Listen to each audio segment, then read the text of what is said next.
So how does like the European Union takes it, because they take Ukraine as a buffer zone, you know.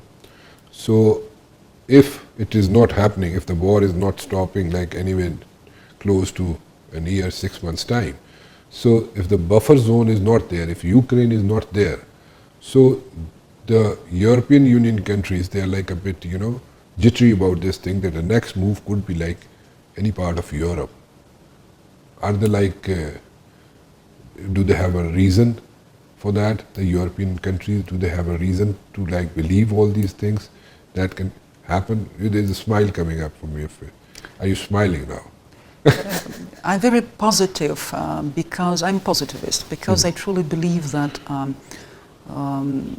rationalism is something that is traditionally, historically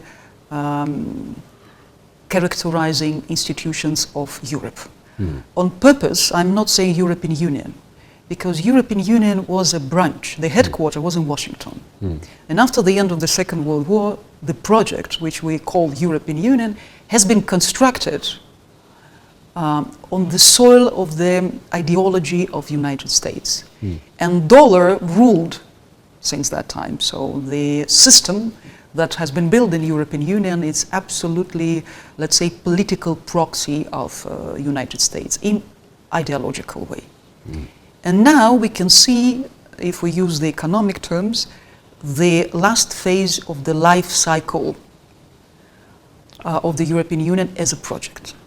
And logically, every time when the life cycle used to reach the last phase, immediately appeared Russian threat.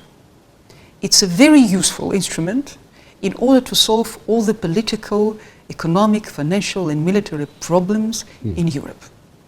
But I should dismantle the biggest illusion that the majority of my expert colleagues actually have in Europe. Europe has never been united. It's something that existed in a kind of mythological way in their mindset. Europe 20 years ago has been divided, but we couldn't see the layers of that division. Why? Because European Union has been excited about enlargement. And in that kind of hysterical desire to expand territories, to expand its influence, this expansionism worked, of course, not for the better but for worse, because the fathers of the European Union, those who were constructing that system, they completely were aware, and we could read the report of Bilderberg Club, the limits of the growth that was in the mid-70s. They were aware that this project will be lasting until the late 90s or beginning of 2000. So somehow there has been statistics, there have been data, so they were ready for that. And actually they were aware as well that liberalism can't last forever. And naturally speaking, in the context of that redistribution and the reconfiguration of European space, Russia, and especially Ukraine as a buffer zone, has been always in deposit. It was always a kind of, a special place in the bank of ideas, so when you are needing, you need to use it, then Russia appeared. And the perfect, let's say, ace in the geopolitical game was Ukraine, because historically it was always a buffer zone. And European Union completely was aware that if NATO will start its expansion up north, that will be absolutely unacceptable for Russia. But they crossed those red lines in order not to keep Ukraine as a member or invite Ukraine as a member of the European Union. Absolutely not. The hidden agenda was to keep the zone of irritation, to maximize the uncertainty between Russia and the West, and raise the stakes. United States, which I can say strategically was moving quite correctly with their allies in NATO, they knew that until the certain moment, Russia will be, of course, doing whatever it takes not to interfere into a military conflict. But if Russia did it, it means Ukraine served its purpose. And the next circle of that negotiation would be the way when United States and European Union will offer Moscow negotiations, will offer to return Ukraine back to the zone of influence of Russia, but for the higher price. Doc, I have to take a commercial break over here. Let me take a commercial break over here. We'll be back after this break. Ji. Dr. Zigon is with us. She's from Moscow. Ji. And एक दफा फिर मैं introduction करा दूं यहाँ पे. She is the director of the Scientific Center of International Research in Moscow. Ji. What do you mean by the higher price? By the higher But price you that want we what will I'm getting be- out of it is that what you're saying is that Russia wants Ukraine back. And Russia never wanted NATO on their borders, right?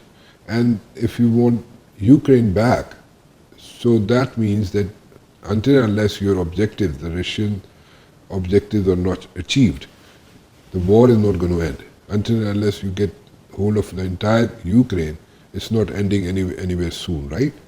So, okay, fine, fair enough. But at the very same time, do you think that the West is going to buy all these things, that you occupy the entire, or in other words, I can put it in a different way, you get Ukraine back and then you're going to stop there? Because, the thing is that other countries, they are like, a bit scared, let me put it this way.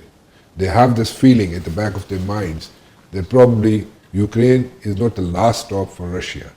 It's going to expand. Russia is going to reach out to other countries as well.